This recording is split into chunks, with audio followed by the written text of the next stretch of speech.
दोस्तों नमस्कार। मैं अरुण कौशिक, भारतीय प्रदेश अध्यक्ष अखिल भारतीय परिवार पार्टी हरियाणा व लोकसभा प्रभारी सोनीपत लोकसभा क्षेत्र।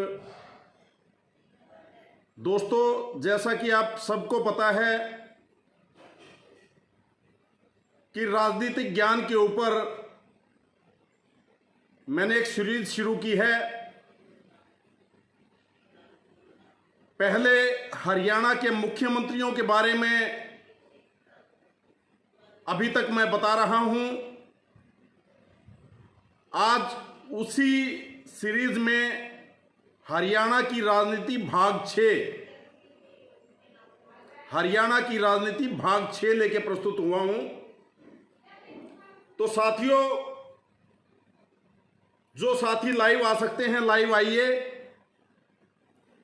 और मैंने एक YouTube चैनल बनाया है। ये जो वीडियो मैं बनाता हूं ये उस YouTube चैनल पे भी डालता हूं। तो आप सभी साथियों से निवेदन है कि अगर मेरा YouTube चैनल सब्सक्राइब नहीं किया है, अरुण कौशिक भारतीय के नाम से मेरा YouTube चैनल है, अगर सब्सक्राइब नहीं किया है तो वो सब्सक्राइब करें। और जो ये मैं राजनीतिक ज्ञान की वो कर रहा हूं, ये जनरल नॉलेज का ही एक हिस्सा है। इससे जो युवा साथी विभिन्न परीक्षाओं की तैयारी करते हैं उनको लाभ मिलेगा। उसी सोच के लिए मैंने ये काम शुरू किया है। तो आज अभी तक हम जिक्र जो कर चुके हैं, हरियाणा के पहले मुख्यमंत्री बने पंडित भगवत दयाल शर्मा, उसके बाद राव वीरेंद्र सिंह, तीसरे नंबर पे बंसीलाल जी, चौथे नंबर पे बनारसी दास गुप्ता जी, फिर चौधरी देवीलाल जी, उसके बाद भजनलाल जी के बाद फिर बंसीलाल जी, उसके बाद फिर चौधरी देवीलाल जी के बाद चौधरी ओम प्रकाश चौटाला जी, चौधरी ओम प्रकाश चौटाला जी के बाद फिर उसी 2 साल के अंतराल में बनारसी दास गुप्ता जी एक बार दोबारा बने, फिर रिजाइन करके चौधरी ओम प्रकाश चौटाला बने। उसके बाद रिजाइन चौटाला जी को फिर करना पड़ा, फिर हुकम सिंह जी बने, उसके बाद फिर चौधरी ओम प्रकाश चौटाला बने। उसके बाद हरियाणा में राष्ट्रपति शासन लागू हुआ, फिर भजनलाल जी बने, भजनलाल जी के बाद फिर बंसीलाल जी बने 1996 से 99 तक। उसके बाद फिर चौधरी ओम प्रकाश चौटाला जी बने 1999 से और 2005 तक। उससे आगे का मैं शुरू करता हूं। यहां तक मैं बता चुका हूं। 2005 में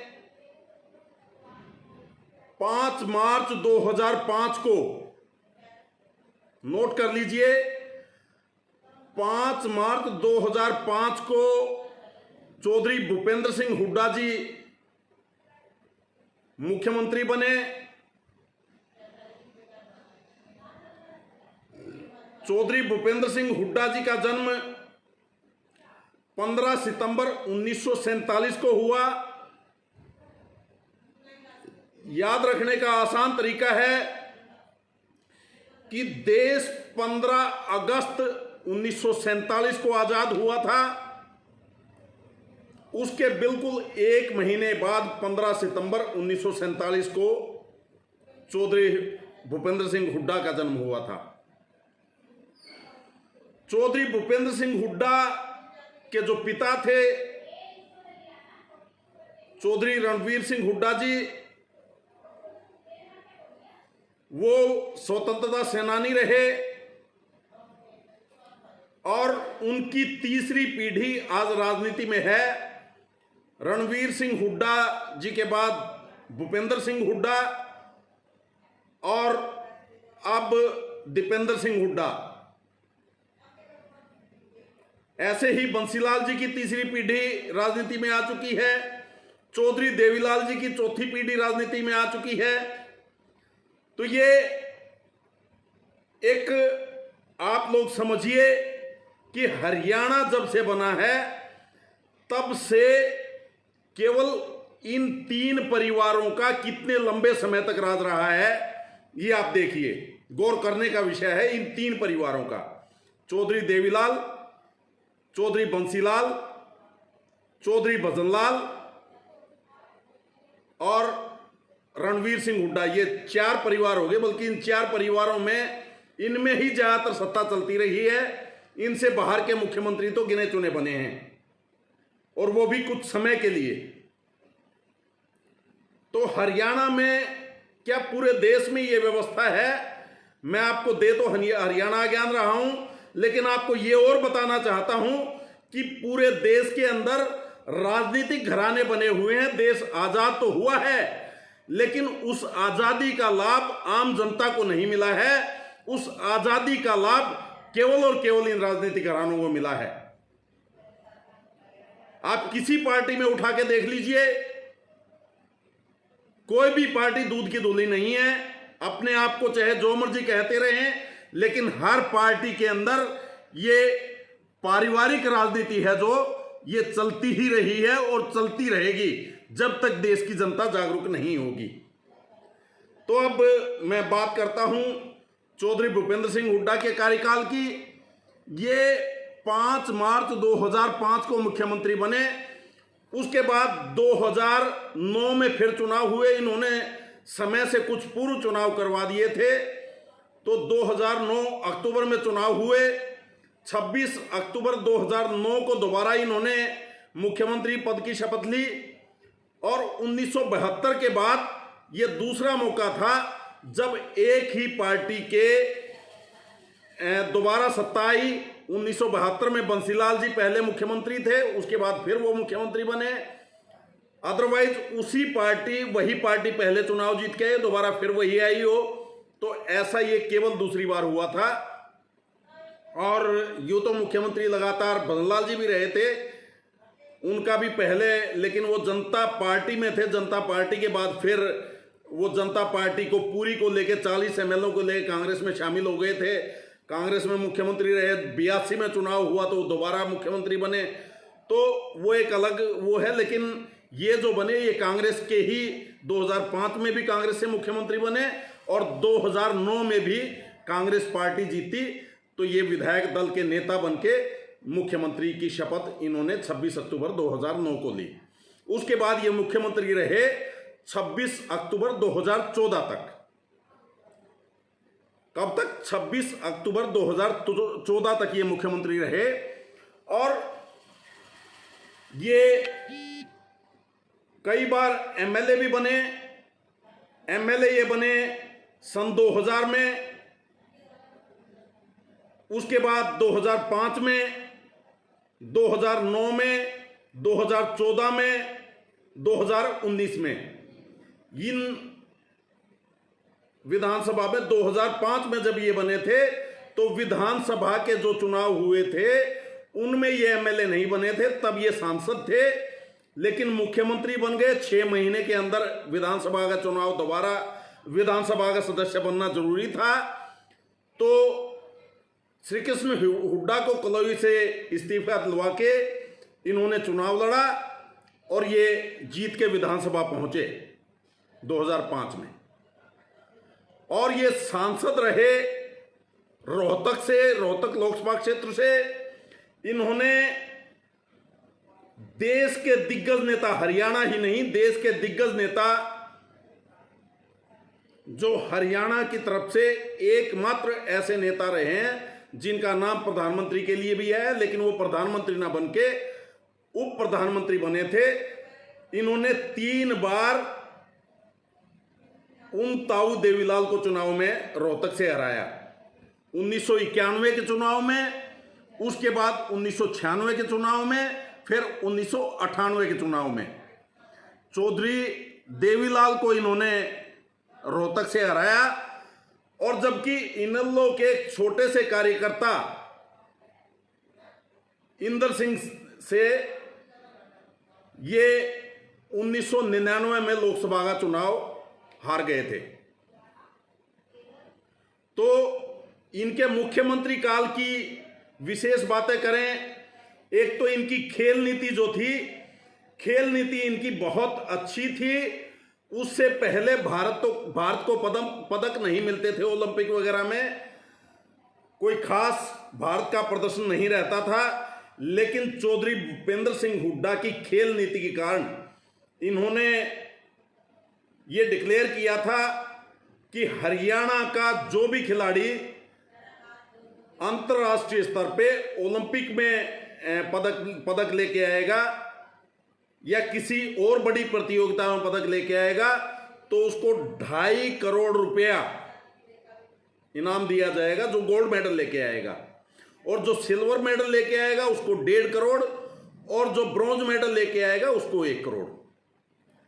तो इनकी इस खेल नीति ने खिलाड़ियों को प्रोत्साहन दिया, और उसके बाद हरियाणा के बहुत से खिलाड़ी ओलंपिक में, कॉमनवेल्थ गेम्स में बहुत पदक हरियाणा के खिलाड़ियों ने जीते हैं, एशियन गेम्स में। तो ये इनकी खेल नीति का परिणाम था कि हमारे खिलाड़ी पदक जीतने लगे, उन्होंने अपनी जी तोड़ मेहनत की, जान लड़ा दी, और इन्होंने उनको दूसरी सुविधाएं भी, ट्रेनिंग में जो खाना मिलता है वो खाने वगैरह का, और अच्छे प्रबंध इन्होंने किए। इनके मुख्यमंत्री काल में खेल नीति हरियाणा की मतलब देश के लिए एक उदाहरण बन गई कि हरियाणा से देखो, हरियाणा ने जो किया है उसके बाद परिणाम आए हैं, हरियाणा को देखो और वहां से सीख लो।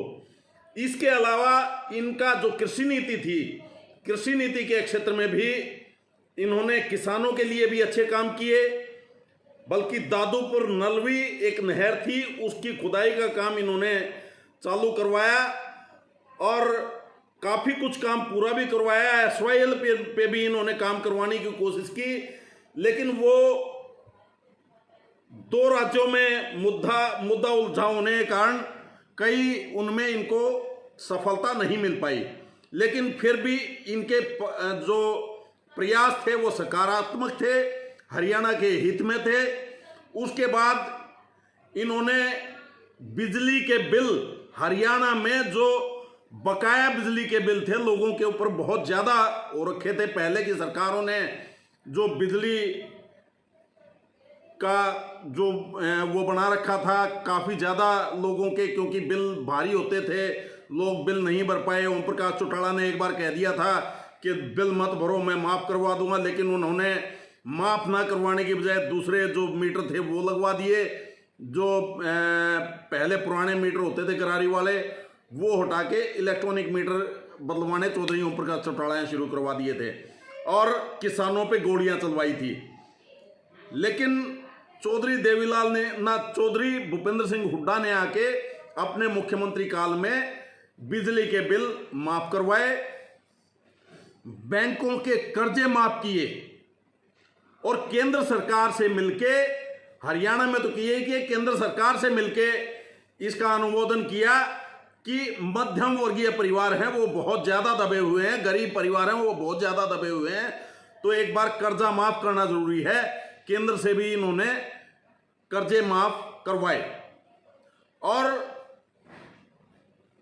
प्रधानमंत्री, उस समय प्रधानमंत्री मनमोहन सिंह जी थे, तो उन्होंने चौधरी भूपेंद्र सिंह हुड्डा के नेतृत्व में एक ऐसी वो बनाई थी राष्ट्रीय स्तर पे कि कृषि नीति जो बनाई जाए राष्ट्रीय स्तर पे, वो भूपेंद्र सिंह हुड्डा को उसका चेयरमैन बनाया कि ये जो कृषि नीति लागू कर रहे हैं उस तरह की कृषि नीति लागू आप देश में करें। भूमि अधिग्रहण की नीति इन्होंने जो हरियाणा में दी, पहले 2.5 लाख रुपए में 2.5 लाख रुपए एकड़ के हिसाब से सरकार एक्वायर कर लिया करती। इन्होंने जमीन के रेट बहुत बढ़िया दिलवाए सरकार की तरफ से, 75 लाख 90 लाख तक भूमि अधिग्रहण अगर किसान की होती थी तो वो जोन डिवाइड कर दिए, 75-90 लाख तक इन्होंने भूमि अधिग्रहण के रेट दिलवाए। तो ये इनके किसान के हित में प्रयास सकारात्मक थे और अच्छे काम इन्होंने ये किए। इसके साथ साथ इन्होंने बिजली के क्षेत्र में एक और बहुत बढ़िया काम किए। हरियाणा में 4 बिजली उत्पादन के प्लांट इन्होंने स्थापित किए। खेदड़ के अंदर, बहुझोलरी में, झज्जर के अंदर और फतेहाबाद के पास। तो इन्होंने 4 प्लांट हरियाणा के अंदर बिजली उत्पादन के बनवाने चालू करवाए और इस क्षेत्र में इन्होंने बिजली उत्पादन में या कृषि के लिए या भूमि अधिग्रहण के लिए या खेल नीति जो ये बनाई, इन्होंने हरियाणा को एक नई दिशा दी। और इनका जो पहले मुख्यमंत्री काल था, उस मुख्यमंत्री काल में इन्होंने ऐसा तक कर दिया था कि हरियाणा से या तो जो बदमाश हैं वो हरियाणा छोड़ के चले जाएं, अन्यथा वो सीधे हो जाएं, नहीं तो हरियाणा के अंदर उनको जिंदा नहीं रहने दिया जाएगा। और उस समय पे काफी बदमाशी पे कंट्रोल भी लगा।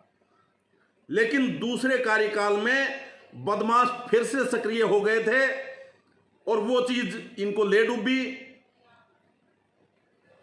और एक जाट आरक्षण का जो मुद्दा था वो मुद्दा इनको ले डूबा। अदरवाइज इन्होंने जो हरियाणा में काम किए थे वो सराहनीय थे, उसमें कोई दो राय नहीं है। लेकिन जाट आरक्षण वाला मुद्दा इनको बैक फुट पे ले गया और वहां से इनका बैक गियर लगना शुरू हो गया था। तो ये जो चीजें थी,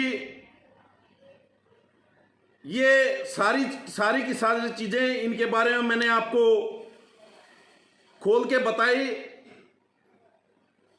लेकिन एक दो इनके खिलाफ ऐसे भी आरोप रहे जिनके विषय में हम कह सकते हैं कि विपक्षी पार्टियों को इन पे आरोप लगाने के मुद्दे मिले और उसके कारण इनकी साख भी खराब हुई और आज तक वो इनका पीछा कर रहे हैं।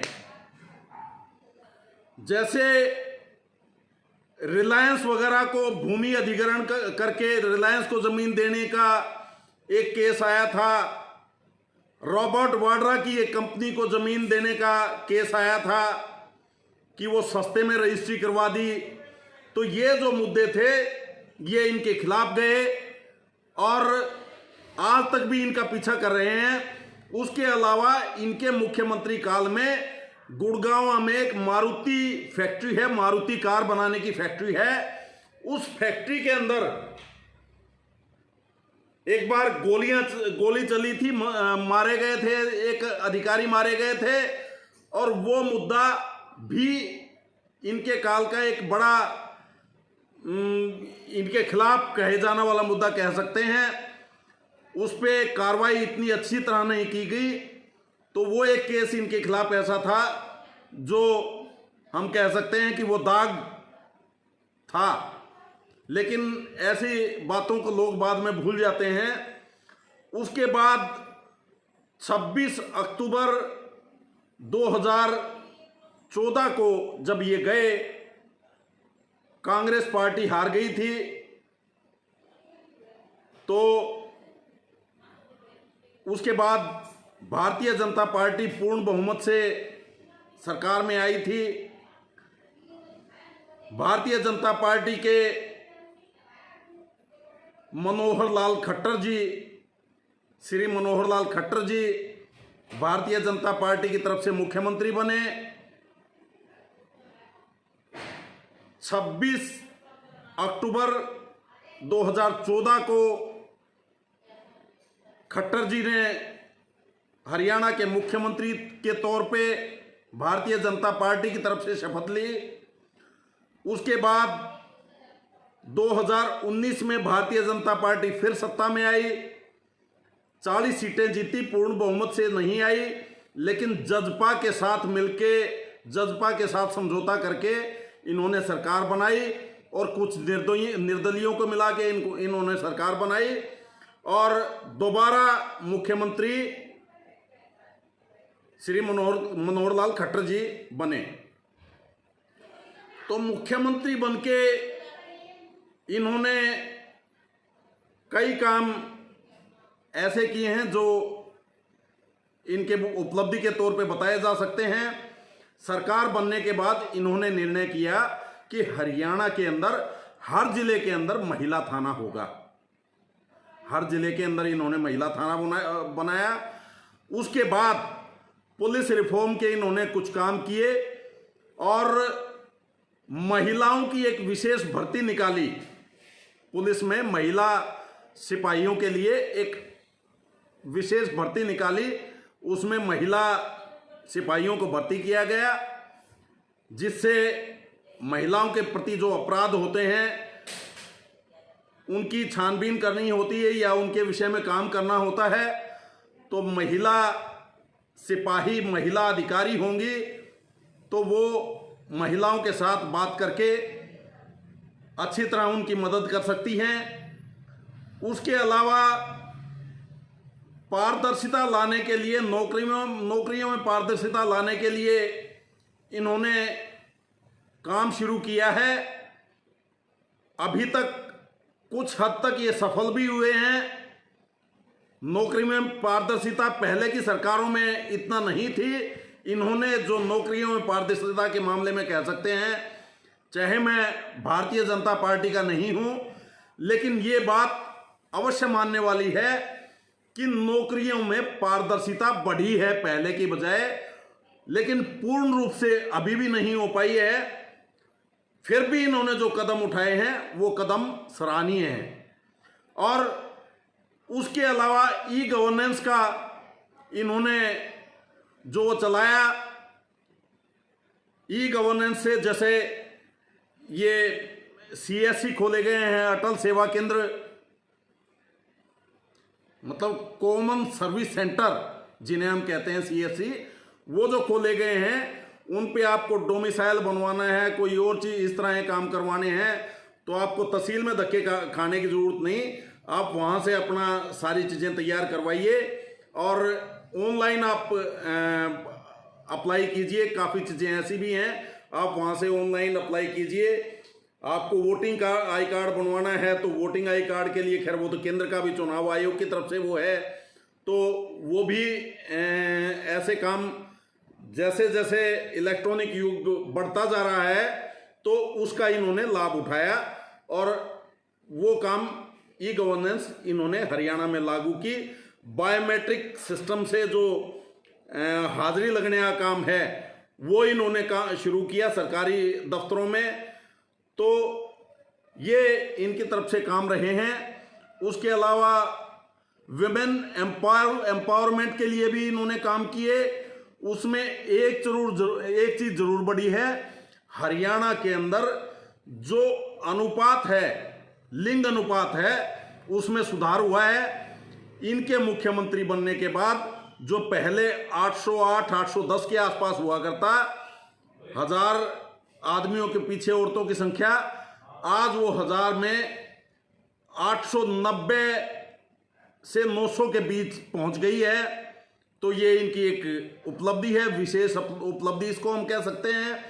लेकिन इसके अलावा कुछ ऐसे काम भी रहे हैं जो इनके मतलब शासन करने का जो इनका तरीका है उसमें अनुभव की कमी दिखाता है। जैसे महिलाओं के ही मामले में लें तो इनकी पार्टी के अध्यक्ष सुभाष बराला, जिनको आप जानते हैं, सुभाष बराला भारतीय जनता पार्टी के अध्यक्ष हैं और उनके भतीजे ने एक लड़की के साथ चंडीगढ़ में कोई उनको छेड़ने का, उनको टीज करने और उनका पीछा करने का उन्होंने प्रयास किया था सुभाष बराला के भतीजे ने। उस पर इन्होंने एकदम से कोई एक्शन नहीं लिया था, जब पूरे हरियाणा में थू थू होने लगी तब जाके इन्होंने उसके खिलाफ एक्शन लिया था। अदरवाइज विकास बराड़ा को बचाने का काम इन्होंने किया था। ये एक इनके ऊपर हम दाग कह सकते हैं। उसके अलावा जाट आरक्षण में इन्होंने जो किया, जाट आरक्षण में भारतीय जनता पार्टी की जो अपनी सोच रही, मैं तो वही कहूँगा कि इन्होंने जो एक शुरू में आंदोलन शुरू हुआ था उसमें बातचीत करके या किसी भी तरह से उसको वहीं ख़त्म किया जा सकता था, लेकिन उसको बढ़ने का मौका दिया और उनके अंदर कुछ ऐसे गुंडा तो घुस गए जिन्होंने उस आरक्षण को उपद्रवी कर दिया। और उसके बाद में मुरथल कांड जो हुआ, वो मुरथल कांड भी इनके समय में हुआ, वो जाट आरक्षण के समय में ही हुआ। तो वो कुछ उपद्रवी आदमी उस आरक्षण के अंदर घुस गए थे और उसको इन्होंने कंट्रोल नहीं किया, क्योंकि हमने भी खुद देखा आगे गाड़ियां चली हुई हैं, डीसी साहब की गाड़ी है, एसपी साहब की गाड़ी है, पीछे आर्मी की गाड़ियां चली हुई हैं, उसके पीछे 100 ट्रैक्टर ट्रॉलियां और मोटरसाइकिलों पे आदमी गंडासे, जेड़ी, लाठी, तलवार, सरिये, ये सब चीजें लेके चल रहे थे और भय का माहौल हरियाणा के अंदर बना दिया था। मुझे लगता है वो एक सोची समझी राजनीतिक चाल थी कि हरियाणा के अंदर जाट नॉन जाट के बीच में एक खाई पैदा कर दी जाए ताकि भारतीय जनता पार्टी को उसका फायदा मिले। तो उसमें ये काफी हद तक सफल भी रहे। दूसरी बार जो भारतीय जनता पार्टी चुन के आई है उसमें इनके जो मुख्यमंत्री के इतने काम सराहनीय नहीं थे, बल्कि वो जो जातिवाद की खाई थी, हरियाणा में जाट गैर जाट की जो खाई पैदा हो गई, उस खाई ने दोबारा भारतीय जनता पार्टी को लाने का काम किया और उसका फायदा इनको मिला। वो एक राजनीतिक चाल इनकी थी, लेकिन ऐसी राजनीतिक चालों से नुकसान प्रदेश को होता है, नुकसान देश को होता है, आपसी भाईचारा बिगड़ता है। तो ऐसे काम राजनेताओं को नहीं करने चाहिए। मेरा ये इन राजनेताओं से निवेदन है कि देश के अंदर भाईचारा बढ़ाने की तरफ ध्यान दिया जाए, ना कि धर्म के आधार पे खाई पैदा करने का, जाति के आधार पे खाई पैदा करने का ये काम ना करके, बल्कि देश के अंदर, प्रदेश के अंदर, हरियाणा प्रदेश तो जाना ही भाईचारे के कारण जाता था और उसी प्रदेश का भाईचारा बिगाड़ने का काम इस सरकार में हुआ। उसके बाद आप गुरमीत राम रहीम का मामला लीजिए। गुरमीत राम रहीम के मामले में इतने आदमियों को पंचकुला चंडीगढ़ में इकट्ठा होने दिया जब उनका वहां पे केस चला हुआ था, बल्कि सिरसा में क्या जरूरत थी, जब लोग जा रहे थे तो उनको पहले क्यों नहीं रोक दिया गया? उनकी सुनवाई होनी थी तो उन लोगों को रोक क्यों नहीं दिया गया? वहां इकट्ठा क्यों होने दिया गया? और वहां पे जब वो इकट्ठा हुए तो ऐसा उपद्रव शुरू हुआ, तांडव मच गया हरियाणा के अंदर, लोगों के मन में भय हो गया, बहुत से लोगों की गाड़ियां तक जलाई गई। तो ये जो चीजें थी, ये इनके जो शासन प्रणाली है उस पर सवालिया निशान लगाती हैं। इसके अलावा रामपाल वाला कांड आप ले लीजिए। रामपाल वाले मामले में भी यही हुआ था। रामपाल वाले मामले को भी ये कंट्रोल नहीं कर पाए थे। उस मामले में भी इन्होंने जो रामपाल के अनुयायी थे उनको वहां इकट्ठा होने का मौका दिया। उसके बाद पुलिस डिप्लॉय की गई, पुलिस से घेरा गया उसको, कई दिन उसमें खराब हुए। जब वहां पे आपने उनके खिलाफ कार्रवाई करनी थी तो वहां पे अनुयायियों को जाने ही नहीं देना चाहिए था। उससे पहले ही आपको उसको सुरक्षा घेरे में ले लेना चाहिए था और जो कार्रवाई उनके ऊपर कानून ने करनी थी वो कानून आराम से कार्रवाई कर सके, तो उसके लिए पहले ही इनको सुनिश्चित कर लेना चाहिए था। ऐसे ही गुरमीत राम रहीम के मामले में, ऐसे ही रामपाल वाले मामले में, और तीसरा जाट आरक्षण वाला मामला, ये तीनों के तीनों कांड हैं इस भारतीय जनता पार्टी के शासन पे एक बदनुमा दाग हैं और ये कभी खत्म नहीं हो सकते, मिट नहीं सकते। तो ये मैंने जानकारी दी आज तक के कार्यकाल की। हरियाणा के आज तक जितने मुख्यमंत्री बने हैं उन सब के कार्यकाल के बारे में मैंने आपको बता दिया है।